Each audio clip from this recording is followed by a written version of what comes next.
What up, you guys? Welcome back to Furrow Publications YouTube channel, daily upload till I open up my shop. And today I want to talk about the one-page mini zines that will be in my vending machine being vended for 50 cents. I had a long conversation on YouTube with this baby doll Diaz. She says, I've never seen a zine for less than $3. You can't even get a gumball for 50 cents. And this sparked this video because I want to just showcase how it is that you can sell these one-page zines for 50 cents. So to begin with, a one-page zine literally looks like this. This is probably the most conventional one here, Held a Zine Baby. It's a one page, done just right, nothing in the back. It is meant to just be read throughout. This is a Sea Green Zines, one that we reviewed on the channel, and I've always enjoyed it because she utilizes every page, which is something that I'm used to doing. No space goes unutilized in this version of it. This is the kind of zine, one pager, that I'm most happy with. It has staples because both pages are utilized, but it's done in a way where you could read through in one sitting without having to flip it inside out. This is probably going to be the route I go with moving into the zine machine, just because I think for the readers it maximizes the most value. So that's from Pocket Thought Zines, this is from Sea Green Zines, and Held a Zine Baby, 3 mini zines. So these zines here can be sold at 50 cents. As you can see there in the image, a ream of paper with 500 pages, on average about $5.74. But just to be devil's advocate, let's go ahead and say that instead of $5.74, they're $8. And so then you do the math to figure out what the price per page is. Well, there you go, 0.016.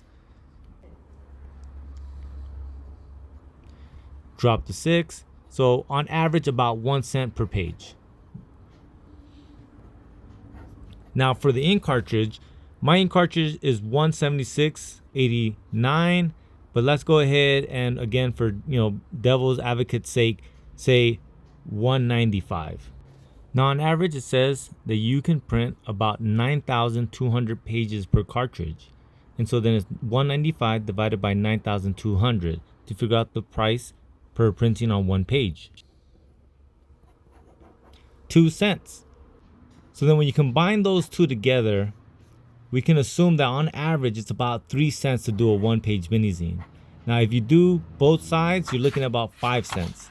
Nonetheless, that means that a one-page zine should be able to be vended for 50 cents. The reason why you don't see these online for 50 cents is because of the transaction fees that occur online, as well as the shipping fee. So that's why even when I sold one-page zines online, it was for $1 because it was about 55 cents for the shipping. Etsy would take about 20 cents, and then I would recoup my money from those sales. Here goes an image of some of those. They were called Sad Song for Clerks, and they were done as tapes, and it had an A side and a B side, so that way the reader knew and understood that you had to flip it inside out to get the second part of the story. That's one of the things, like I said, it's more cumbersome, and I think that's also a problem for people that aren't familiar with zines. So that's why I like the Ryan from Pocket Thought Zines version of the zine.